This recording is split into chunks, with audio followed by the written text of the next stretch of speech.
എന്റെ മരണശേഷം എന്റെ കുഞ്ഞുങ്ങൾ അനാഥരായി വഴിയിൽ അലയരുത്.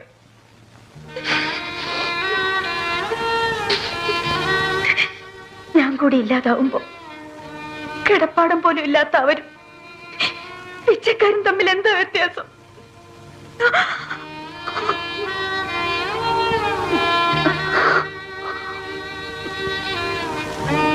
ആഹാരം, കിടപ്പാടം, വിദ്യാഭ്യാസം, സ്നേഹം, ഇതൊക്കെ അവർക്ക് കൊടുക്കാൻ പറ്റിയ ആരെങ്കിലും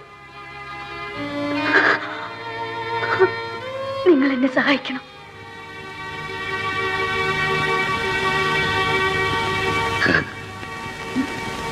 ഞങ്ങളൊന്ന് ആലോചിക്കട്ടെ. ആനി പൊയ്ക്കൊള്ളൂ.